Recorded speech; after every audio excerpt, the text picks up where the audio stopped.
은혜 받으실 말씀은 요한계시록 21장 10절에서 14절을 봉독하겠습니다. 성령으로 나를 데리고 크고 높은 산으로 올라가 하나님께로부터 하늘에서 내려온 거룩한 성 예루살렘을 보이니 하나님의 영광이 있음에 그 성의 빛이 지극히 귀한 보석 같고 벽옥과 수정같이 막더라. 크고 높은 성곽이 있고 12문이 있는데 문에 12천사가 있고 문들 위에 이름을 썼으니 이스라엘 자손 12지파의 이름들이라. 동편의 세문, 북편의 세문, 남편의 세문, 서편의 세문이니 이 성의 성곽은 12기초석이 있고 그 위에 어린 양의 12사도의 12이름이 있더라. 아멘. 살롬 성가대 찬양과 니식시 오케스트라 연주가 있겠습니다.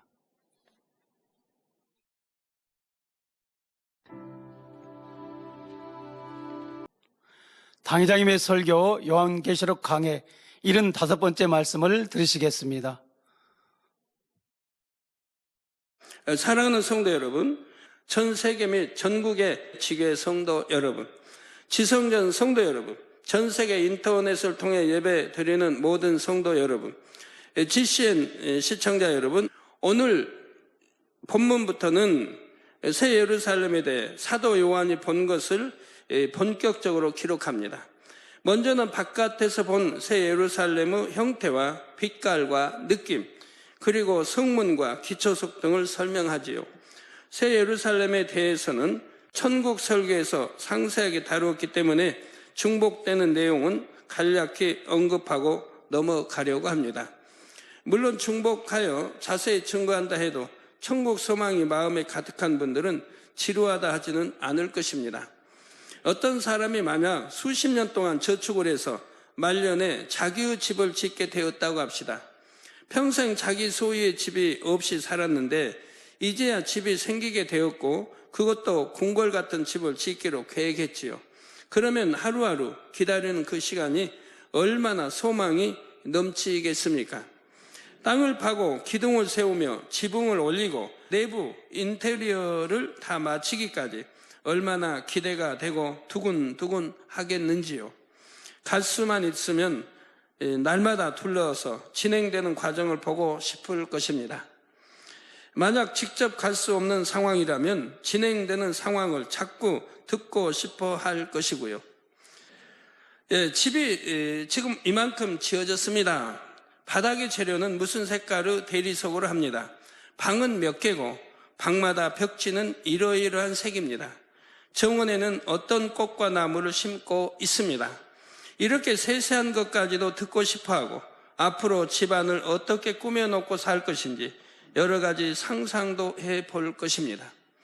그러나 자신과 상관없는 나무 집에 대해서라면 어떻게 지어지는지 별로 관심이 없지요. 천국도 마찬가지입니다.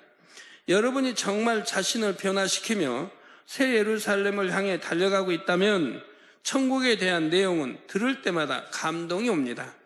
막연히 그런 데가 있나 보다 하는 것이 아니라 더 알고 싶고 더 듣고 싶고 자꾸자꾸 들어도 행복하고 감사하지요.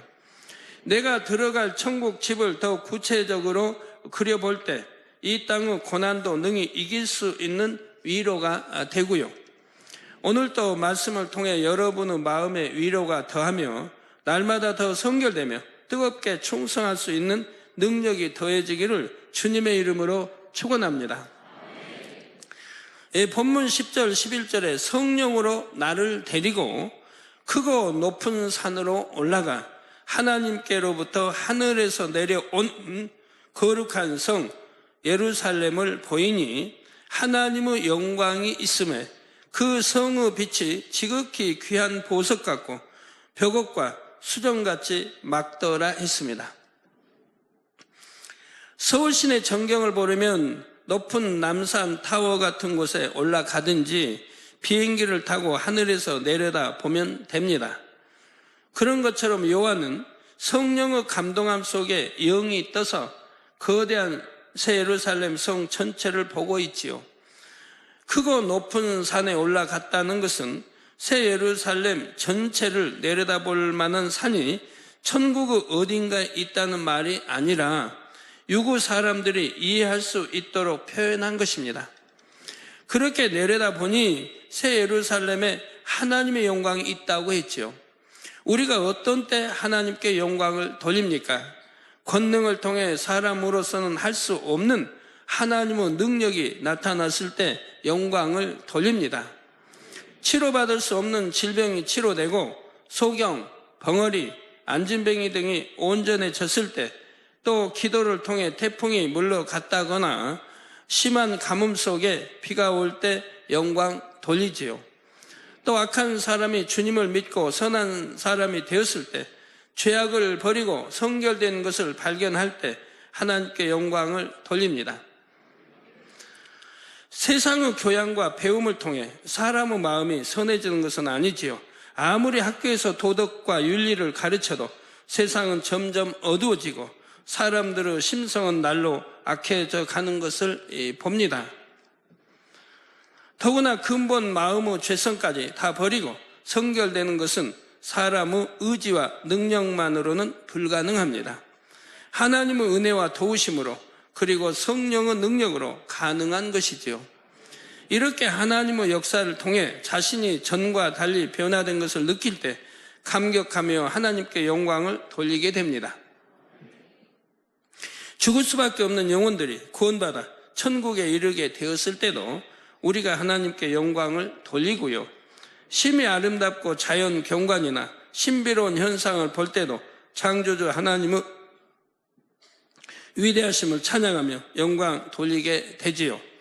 본문에서 사도 요한은 하나님께서 지으신 새 예루살렘에서 아름다움의 극치를 느낌으로 하나님의 영광이 있다고 말합니다. 이 새 예루살렘은 거대한 성벽 전체가 이 땅에서는 보지 못한 천국의 벽옥으로 지어져 있습니다. 말 그대로 보석으로 만들어진 성이지요. 그 빛과 아름다움을 뭐라고 형용할 수가 없고 그저 겉에서 보는 것만으로도 놀라며 하나님께 영광을 돌리게 되는 것입니다. 여러분이 한번 생각해 보세요. 우리는 보석 조금만 있어도 너무 좋아하는데 높이 6천리, 가로 6천리, 세로 6천리, 이 정사각형의 이 성벽이 전부 벽옥으로 되어 있다 이 말입니다. 그 12문은 진주문으로 되어 있고 성곽만 봐도, 성만 봐도 얼마나 호화찬란하겠습니까? 자, 처음에 그 빛이 지극히 귀한 보석 같다고 한 것은 요한이 아직 가까이에서 확인하기 전 멀리서 보았을 때의 전체적인 인상을 현장감 있게 전하는 표현입니다. 지금 요한이 새 예루살렘을 보는 것은 마치 카메라로 한 성을 찍을 때 먼저 멀리서부터 성 외부와 전체를 잡고 점차 가까이로 초점을 이동하여 세밀한 부분을 보여주는 것과 같습니다.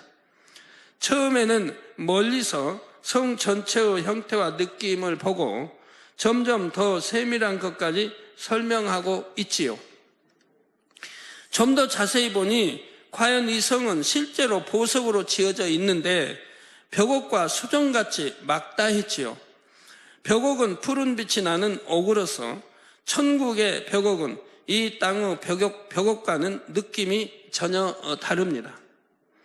이 땅의 보석들도 원석의 질과 세공 기술에 따라 가치가 전혀 달라집니다. 예를 들어 같은 다이아몬드라 해도 광채와 디자인이 천차만별이지요. 하물며 하나님께서 세공하신 천국의 보석들은 얼마나 아름답겠습니까? 천국의 벽옥도 이 땅의 것처럼 푸르기는 하지만 하얀 바탕에 푸른 빛이 섞인 듯하여 진하지 않고 너무나 맑고 투명한 빛깔이죠. 벽옥의 푸른 빛과 함께 수정같이 맑은 느낌이 드는 것입니다. 이 땅에서 최대한 그 느낌을 표현하자면 바다가 파도 칠 때 햇빛이 파도에 반사되어 나오는 푸른 빛을 연상하면 된다 하셨습니다. 이 푸른 빛을 볼 때는 아버지 하나님의 청아함과 티없이 맑고 정직함, 의로우심 등을 느낄 수가 있습니다. 여러분 전에 그 하늘의 생명책에도 또 다른 책이 있다. 좀 성경 구절 읽어보신 적 있죠? 읽어드린 적이 있죠? 예, 거기에 대해서 하나님이 이렇게 또 설명을 해 주셨는데요. 이 생명책은 푸른 빛이 나 있었습니다. 꼭 생명책에도 성경에 어떠한 책들이 있는가? 그 책들은 무엇에 쓰는 책인가? 여러분 하나님께 영광을 돌렸다. 그럼 그것만 또 기록해놓은 책이 있어요. 크게 영광 돌린 이런 것들만 기록한 책이 있어요. 그건 이제 빛깔도 다르고 전부 이제 그 책장도 생명책 가면은 하나님 보여주시는 것 보면 크기를 이렇게 뭐라고 할까요? 뭐 대학로부터 훨씬 큰 한 뭐 이 정도 크기의 두께는 뭐 한 이 정도 이렇게 두꺼운 그런 생명책은 푸른 빛으로 돼 있었고요. 표지가 또 다른 책은 거기 황금빛 뭐 여러 가지가 있습니다. 그 책 내용에 따라 책 표지 내용에 따라서 이렇게 색깔이 다릅니다. 그런 책이 여러 가지가 또 있어요. 종류가. 예, 그래서 이 푸른 빛을 볼 때는 아버지 하나님의 청함과 티 없이 맑고 정직함, 의로우심 등을 느낄 수가 있습니다. 이렇게 아름다운 벽옥으로 만들어진 성을 볼 때 요한은 그 아름다움과 영화로움에 대해 저절로 하나님께 영광을 돌리게 되었지요. 새 예루살렘의 빛이 지극히 귀한 보석 같고 벽옥과 수정같이 막더라한 것은 장차 우리가 그곳에서 누리게 될 삶이 어떠한 삶인가를 깨닫게 해줍니다. 사람으로서는 상상할 수 없는 영의 삶으로 이 땅의 유구 삶과는 비할 수 없는 너무나 영화롭고 신비한 삶을 살게 되지요. 또한 영적으로 벽옥은 믿음을 의미합니다. 벽돌을 하나하나 쌓아 성을 이루듯이 새 예루살렘 성은 우리가 믿음의 단계를 하나하나 쌓아 최고의 믿음인 5단계에 이르면 들어가는 것입니다. 그래서 하나님께서는 새 예루살렘의 성벽을 벽옥으로 이뤄 놓으신 것입니다. 12절에 크고 높은 성곽이 있고 12문이 있는데 문에 12천사가 있고 그 문들 위에 이름을 썼으니 이스라엘 자손 12지파의 이름들이라 했습니다.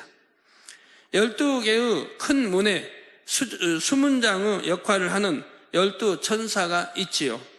감히 누가 새 예루살렘을 침입할 수는 없지만 그런데도 굳이 천사가 지키는 이유는 새 예루살렘의 영광을 나타내기 위해서입니다. 이 땅의 성이나 궁전 앞에서도 멋진 제복을 입은 군사가 삼엄하게 경비하고 있으면 그곳에 사는 성주나 왕족의 위세가 느껴지지요. 새 예루살렘에는 창조주 하나님의 보좌가 있고 하나님께 최고로 사랑받는 자녀들이 삽니다. 위엄 있는 천사들이 그 성을 지키는 것은 하나님의 권세와 새 예루살렘에 사는 성도들의 권세를 나타내 주는 것입니다. 또한 천사들이 지키고 서 있는 것은 천국의 질서를 나타내는 것이기도 합니다. 천국은 철저한 공의에 따라 질서 있게 한치 오차 없이 운행됩니다. 아무리 화려하게 꾸며 놓은 천국이라도 질서가 없고 무절제하게 돌아간다면 그것이 아름답고 행복한 것이 아니지요. 정확한 공의와 질서가 있다 해서 억지로 혹은 힘들게 지키는 것은 아닙니다. 그 공의가 너무나 옳고 당연하다는 것을 느낌으로 중심에서부터 자연스럽게 순복되는 것이지요. 예를 들어 자기보다 높은 서열의 성도를 보면 억지로 머리를 숙이고 섬기는 것이 아닙니다. 마음에서부터 존경과 사랑이 우러나며 기쁨과 사모함으로 섬기게 되죠. 천국에서는 이 땅처럼 뭐 자존심 있고 그런 건 없어요. 자존심 있다. 그런 게 전혀 없어요. 그냥 섬길 만한 분에게는 당연히 섬기는 것이고요. 중심에서 섬기는 거예요. 인사를 해도 중심을 하고 존경과 사랑이 우러나는 그런 섬김이 되는 것입니다. 억지로 하는 게 아니고요. 또 천국 안에서 다른 처소의 성도들이 새 예루살렘에 드나드는 것도 정해진 질서에 따라서만 가능합니다. 새 예루살렘에서 잔치를 벌일 때도 천국의 모든 성도들이 올 수는 없습니다. 초청받은 사람들만이 정확한 시간에 자신을 위해 마련된 자리에 들어오지요. 물론 천사가 지키지 않는다 해도 다른 처소의 성도들이 아무 때나 마음대로 새 예루살렘에 드나들 수는 없습니다. 영광의 빛이 형격하게 차이가 나기 때문에 허락받지 않고서는 들어갈 수가 없지요. 그렇지만 특별히 천사가 지킴으로 인해서 그만큼 천국이 온전한 질서 가운데 운행된다는 것을 보여주고 있는 것입니다. 본문 13절, 14절에 보면 동편의 세문, 북편의 세문, 남편의 세문, 서편의 세문이니 그 성의 성곽은 12기초석이 있고 그 위에 어린 양의 12사도의 12 이름이 있더라 했죠. 어린 양 하면 누구입니까? 우리 주 예수 그리스도를 말하지요. 어린 양의 12사도의 12 이름이 있더라. 새 예루살렘 성은 성벽의 가로 세로 높이가 똑같고 정육면체 형태로 반듯하게 만들어져 있습니다. 이렇게 성을 반듯하게 지으신 것은 먼저 천국의 반듯함과 질서를 나타냅니다. 그 또 동서남북 사방에서 만민이 구원받아 이 성에 들어오게 된다는 의미도 있지요. 그래서 정사각형의 성벽 한 면마다 3개씩 총 12개의 문이 있고 동서남북 세계 만민 중에 합당한 자녀들이 이 문들을 통해 들어오게 됩니다. 이때 12개의 문들 중 각자가 어떤 문을 통해 새 예루살렘에 들어가는지는 신앙의 특징이나 마음의 향에 따라 결정되지요. 앞에서 12개의 문에는 이스라엘 12지파의 이름이 있다 했는데 12개의 기초석에는 어린 양의 12사도 곧 예수님의 제자들의 이름이 있다 했습니다. 여기에는 아버지 하나님께서 구원의 섭리를 어떻게 이루셨고 어떻게 완성하셨는지 그 섭리가 담겨 있습니다. 그 섭리를 대략적으로 살펴보지요. 하나님께서는 참 자녀를 얻기 위해 인류의 조상인 아담과 하와를 지으셨는데 그들이 범죄함으로 에덴 동산에서 쫓겨났습니다. 이때로부터 사람은 땀 흘리고 수고하며 땅을 경작해야 그 소산을 먹을 수 있게 되었습니다. 그리고 결국은 죽어서 흙으로 지어진 육은 다시 한 줌의 흙으로 돌아가고 영혼은 사망의 지옥에 떨어지게 되었지요. 이렇게 사망의 길로 가는 인류를 구원하기 위해 하나님께서는 놀라운 섭리를 펼치십니다. 때가 되자 믿음의 조상 아브라함을 부르시고 그 후손인 야곱 곧 이스라엘을 통해 하나님의 선민을 이루셨지요. 창세기 22장 17절에 보면 하나님께서 아브라함에게 약속의 말씀을 주십니다. 내가 내게 큰 복을 주고 내 씨로 크게 성하여 하늘의 별과 같고 바닷가의 모래와 같게 하리니 내 씨가 그 대적의 문을 얻으리라 하셨죠. 예, 바닷가에 모래가 많겠습니까? 하늘에 별들이 많겠습니까? 바닷가에 가보면 그 모래 얼마나 많이 펼쳐져 있습니까? 전 세계 모든 또 바닷가의 모래들 다 하면 얼마나 수가 많겠어요? 근데 하늘의 별들 어디가 더 무엇이 더 많을까요? 자, 이 말씀대로 하나님께서는 아브라함의 후손으로 한 나라를 이루게 하십니다. 그리고 그 안에서 사망의 권세를 깨뜨리고 인류를 구원할 구세주가 나게 하시지요. 야곱 즉 이스라엘에게는 12아들이 있었는데 이들을 통해 이스라엘 민족의 12지파가 형성이 되었습니다. 이들을 통해 하나님의 나라가 세워지고 그 안에서 율법이 선포됩니다. 구약에 선포된 율법은 장차 오실 구세주, 신약의 예수 그리스도의 그림자이지요. 그림자가 있으면 본체가 반드시 있는 것이고 본체는 그림자와 일체인 것처럼 구약과 신약도 하나를 이룹니다. 구약시대의 율법은 장차 오실 메시아를 증거한 것이고, 신약시대에는 메시아가 오셔서 율법을 완성하셨지요. 사랑으로 율법을 완성하셨습니다. 예수님께서는 십자가의 죽으심으로 사랑으로 율법을 완성하셨고, 이 복음을 제자들에게 맡기십니다.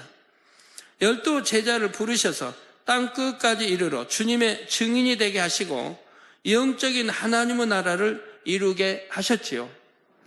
구약시대 하나님의 나라를 이룬 12 지파도 중요하고 그들 가운데 선포된 율법도 중요합니다. 그러나 더욱 중요한 것은 율법을 완성한 신약과 영적으로 온전한 하나님의 나라를 이루는 12 사도이지요.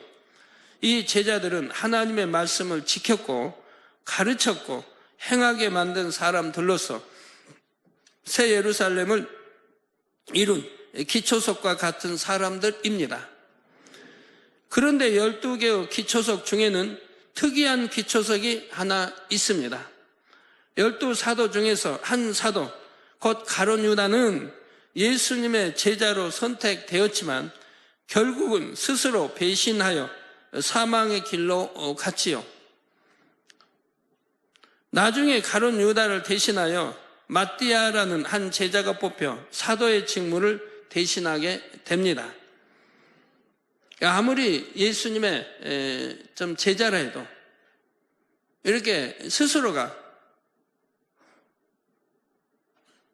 자기 스스로가 구원의 길에서 떠날 때는 할 수 없습니다.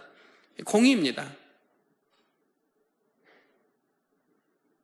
아무리 하나님이 여러분들 축복을 주시고자 해도 여러분들이 하나님의 말씀 안에 거하지 않으면 축복이 임하는 건 아닙니다. 하나님이 원하실 때 순종이 되면 되는 거예요. 가룟 유다도 아무리 제자로 뽑혔다 해도 자기 스스로가 불순종해 그 구원의 길에 제자의 길에서 떠나버리니 결국은 사망의 길로 가지 않습니까? 예, 그래서 마띠아라는 한 제자가 뽑혀 사도의 직무를 대신하게 됩니다. 이 마띠아의 이름이 있는 기초석은 다른 기초석들과 구별되는 특별한 의미가 있지요. 곧 이 기초석에는 마띠아 한 사람만이 아니라 예수님의 부활 승천 이후에 하나님께서 택하여 쓰시는 종들이 다 포함됩니다. 예수님의 명령을 따라 12 제자가 사역하고 많은 주의 종들이 그 복음의 바통을 이어받아 지금까지 하나님의 나라를 이루고 있지요.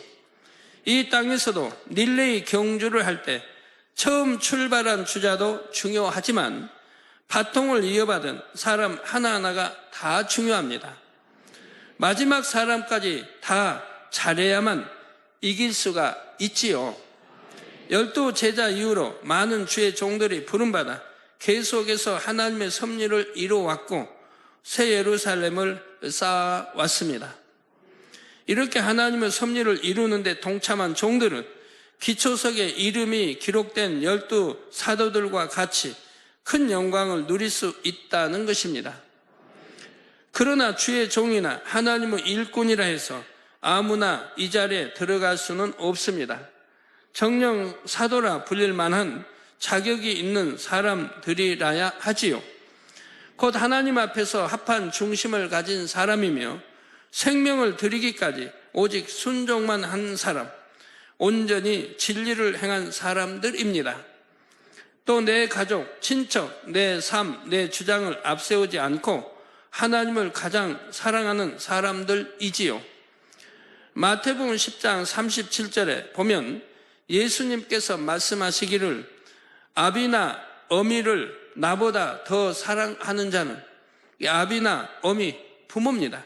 부모를 우리 주님보다 더 사랑하는 자는 내게 합당치 아니하고 아들이나 딸을 나보다 더 사랑하는 자도 내게 합당치 아니하다 하셨습니다.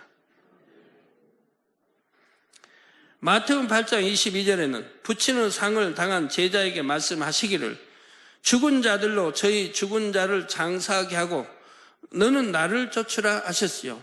육의 사람들이 육으로 보면 참 매정한 말씀 같습니다. 그러나 영적으로 보면 이것이 참이라는 거 여러분들이 아셔야 됩니다. 신앙생활도 그렇게 해야 되는 거예요. 어떤 이유 뭐 되지 말고 정말 하나님을 첫째로 사랑하는 그런 신앙생활이 돼야 되는 거예요. 헛된 데 시간 보내지 말고요.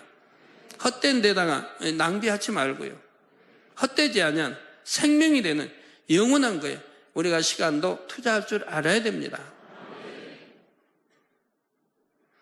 물론 이런 말씀에 하나님의 자녀들은 유구 아버지의 상을 당해도 가지 말라거나 그런 뜻은 아닙니다. 죽은 자들, 곧 영이 죽은 세상 사람들은 세상에 속한 일들에 몰두합니다. 그러나 하나님의 일꾼들은 육의 일보다 영에 속한 일을 먼저 생각해야 하며 마음이 늘 하나님의 나라에 있어야 하지요. 디모데후서 2장 4절에도 군사로 다니는 자는 자기 생활에 얽매이는 자가 하나도 없나니 이는 군사로 모집한 자를 기쁘게 하려 함이라 하는 말씀대로 자기 생활에 얽매여 하나님의 일에 지장을 받아서는 안 되는 것입니다. 바로 이렇게 합당한 자격을 갖춘 사람들은 영광스러운 12번째 사도의 자리에 들어갈 수가 있습니다. 결론을 말씀드립니다. 사랑하는 성도 여러분, 새 예루살렘은 사랑으로만 아니라 철저한 공의로 지어진 성입니다. 사람들은 공의와 사랑이라는 말을 들을 때 사랑이라는 말은 좋지만 공의라는 말은 부담스럽게 여기기도 합니다. 자, 그러나 공의가 없는 사랑은 그다지 빛을 발하지 못합니다. 공의는 두렵고 힘든 것이 아니라 사랑을 더 온전하게 하며 아름답게 만드는 기본 틀과 같은 역할을 하지요. 더 사랑을 온전케 해주는 거예요, 공의가. 쉬운 비유를 들어 정말로 지혜로운 부모는 아무리 귀한 자녀라 해도 무조건 아이가 원하는 대로만 해주지는 않습니다. 어릴 때는 오냐오냐 하고 다 받아주는 부모님이 좋다고 생각할 수도 있지요. 그러나 여러분이 장성하여 지각이 생기면 그런 것이 진정한 사랑이 아니라는 사실을 깨닫게 됩니다. 여러분, 자녀들 키울 때요, 이제 이 재단과 진리 말씀을 듣다 보면 후회스러운 게 참 많을 겁니다. 내가 자녀들을 잘못 키웠구나. 자녀들 키울 때도 이 사랑과 공의가 꼭 필요합니다. 그런데 어떤 사람들은 사랑 없이 공의로만 있습니다. 너무 엄격하게 교육을 하고 엄격하게 자녀들을 키운 거예요. 그건 그 자녀들이 성장하다 보면 부모의 말씀에 잘 순종하는 게 아닙니다. 순종한다 해도 억지가 돼버리고요. 많이 또 빗나가려고 하는 것을 보게 됩니다. 사랑이 없는 이 공의 안에만 키웠기 때문에 그래요. 사랑과 공의를 적절하게 배합해서 자녀들을 키워나가야 되는 거예요. 그래야 자녀들이 빗나가지 않고 선하고 착하게 우리 주님 닮아 자라게 되는 겁니다. 물론 부모의 사랑을 느낄 수 있도록 풍성하게 표현해 주는 것도 중요하지요. 그러나 동시에 아이에게 반드시 해야 할 일과 해서는 안 되는 일을 가르쳐야 하며 마음 아프지만 엄히 책망해야 할 때도 있습니다. 그럴 때라야 아이들이 스스로를 절제할 수 있고 사랑스러운 인격체로 반듯하게 성장하여 집 밖에 나가서도 인정을 받는 것이죠. 이게 너무 엄격하게 엄격하게 그런 게 아니고요. 엄격할 때는 엄격하되 또 사랑을 줄 때는 사랑을 주고 사랑과 공의를 잘 배합해서 키워야 한다 이 말입니다. 또 여러분이 교회 안에서 머리를 뽑을 때도 어떤 사람을 뽑습니까? 단지 온순하고 남과 부딪히지 않고 성격이 좋다고만 해서 뽑는 것이 아닙니다. 진리 안에서 옳고 그름을 정확히 분별할 수 있고 때를 쫓아 꼭 필요할 때는 맺고 끊는 것을 확실히 할 수도 있어야 하지요. 부드럽고 선하여 상처 주지 않는 마음이라면 다른 영혼들에게 편안함을 줄 수는 있습니다.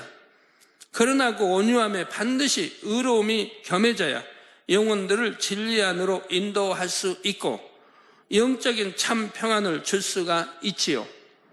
온유의 의가 갖춰져야 덕이 된다는 말입니다.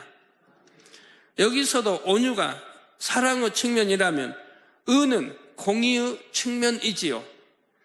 물론 사랑이 부족하고 의가 강한 사람은 남들이 보이게 차갑고 딱딱하게 보이거나 자기 자신까지 힘들게 만들기도 합니다.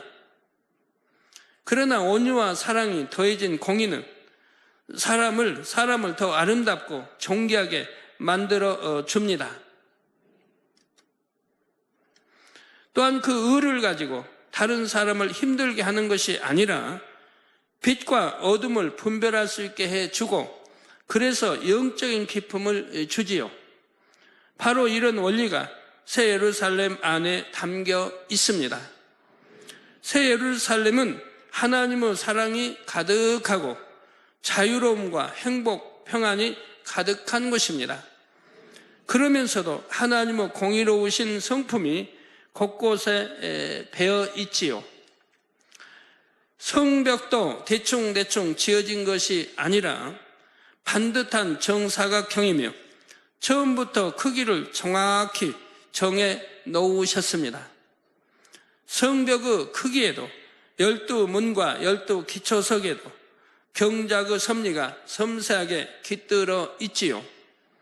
성 안에 지어진 모든 집들도 그 크기와 재료, 모양에 다 의미가 있고 그 안의 성도들도 흐지부지한 것이 아니라 너무나 규모 있고 절도 있는 삶을 살고요.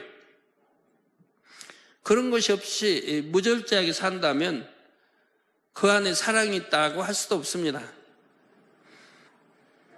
만약에 우리 고속도로에 경찰이 없다고 해봐요. 그리고 몰래카메라 찍는 것도 없다고 한번 해봐요.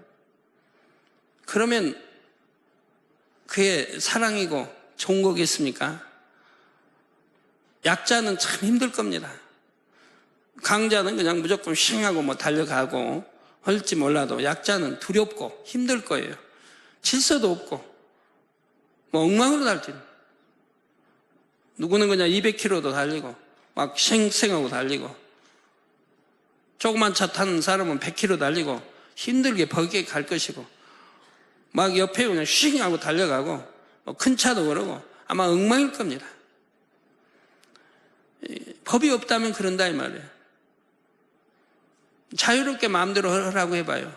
뭐가 되겠는가? 질서도 깨져버릴 것이고 그 안에 무슨 사랑이 있겠습니까? 하나님 나라도 마찬가지입니다. 공의가 있어야 하는 거예요. 사랑만 있다고 되는 거 아니에요. 사랑과 공의가 조화를 잘 이루어야 되는 것이라 이 말입니다. 천국은 그렇게 되어 있다 이 말이에요. 그러니까 질서 속에 아름답게 잘 돌아가도록 해놓으셨다 이 말이에요. 이처럼 공의가 갖춰져 있기 때문에 새 예루살렘의 영광이 더 큰 것이고 그 안에서 성도들의 삶도 더 행복하고 영화로울 수가 있는 것입니다. 이 땅에서 행한 대로 갚아주신다고 성경은 누누이 말씀한 거예요. 이 땅에서 행한 대로, 심은 대로 갚아주신다. 이거 공의 아닙니까? 그리고 행한 대로 갚아주신 거예요, 천국 가면. 하나님을 첫째로 사랑한 사람들이라면 당연히 온 집에 충성했을 것이고 성결됐을 것이고 당연히 새 예루살렘에 들어갈 수 있지 않겠습니까? 하나님을 첫째로 사랑했다면 그런 사람들이 들어가죠, 당연히.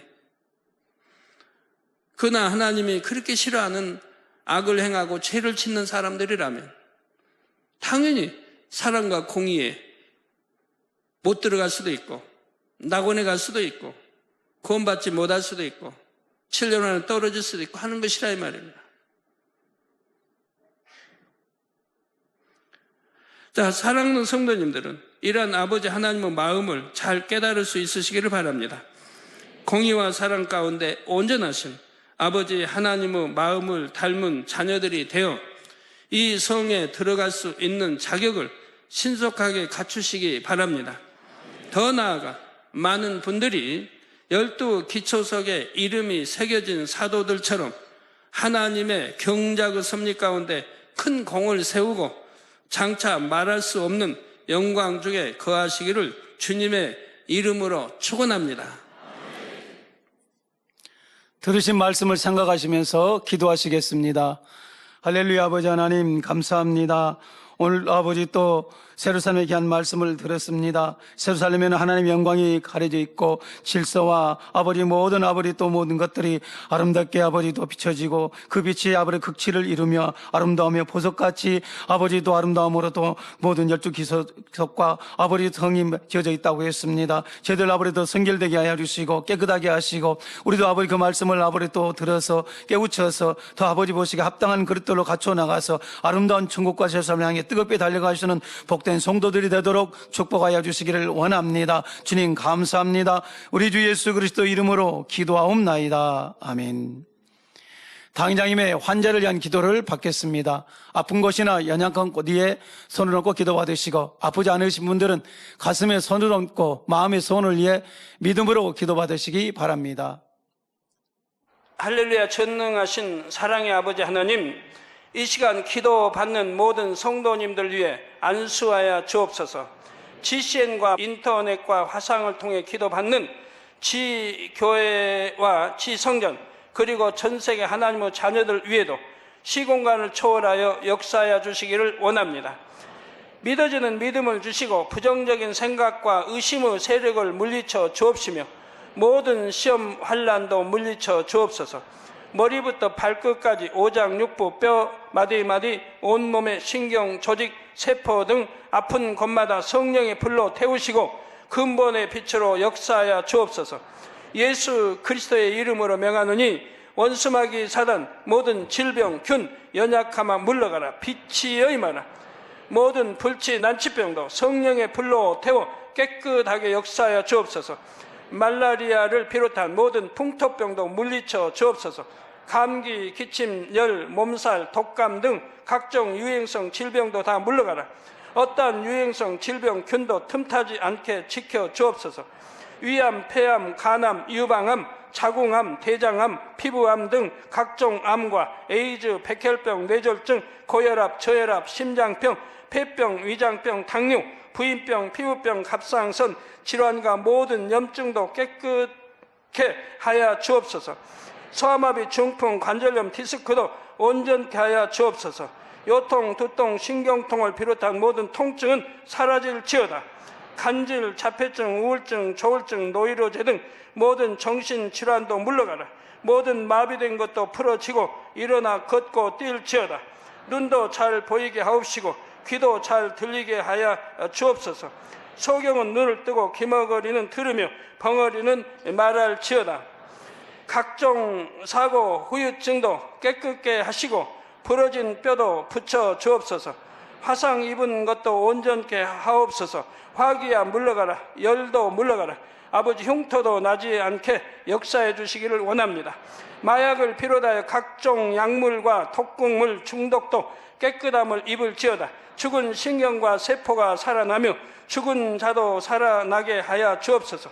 잉태의 축복도 주시기를 원합니다. 잉태 축복을 받으라. 예수 그리스도의 이름으로 명하노니 원수마귀 사단아 하늘 공중 곳에 잡은 악의 영들아 물러가라. 그의 사자들도 물러갈지니라. 이 땅의 악한 영, 더러운 영, 거짓되고 간사한 영, 이간질하고 미혹하는 모든 어둠들은 물러가라. 모든 흉악의 결박을 풀고 어둠아 물러가라. 빛이 여임하라. 아버지 하나님, 부르짖어 기도할 수 있는 능력을 주시고 죄를 버리고 성결될 수 있는 능력을 주옵소서. 영혼이 잘됨같이 범사에 잘되게 하시고 가정의 복음화도 이루어 주시기를 원합니다. 한 주간도 모든 사고와 재앙으로부터 지켜주시고 불통이 없는 형통한 삶을 살 수 있도록 축복해 주옵소서. 성령의 불담으로 천군 천사와 주님의 불꽃 같은 눈동자로 모든 하나님의 자녀들과 가정, 일터, 사업터를 지켜주시기를 원합니다. 학생들에게 지와 명철을 더하시고 공부도 할 수 있는 뜨거운 마음과 열정도 더하여 주옵소서. 마음과 생각을 세상에 빼앗기지 않도록 지키시고 하나님을 뜨겁게 사랑하는 학생들로 축복하여 주옵소서. 하나님의 자녀들이 먹으나 마시나 입으나 무엇을 하든지 하나님 앞에 영광 돌리는 삶이 되게 축복하여 주시기를 원합니다. 나는 하나님을 만났노라, 체험했노라, 응답 받았노라, 축복 받았노라, 간증하는 입술이 되게 역사하여 주옵소서. 아버지 하나님 감사합니다. 홀로 영광 받으옵소서. 우리 주 예수 그리스도의 이름으로 기도하옵나이다. 아멘.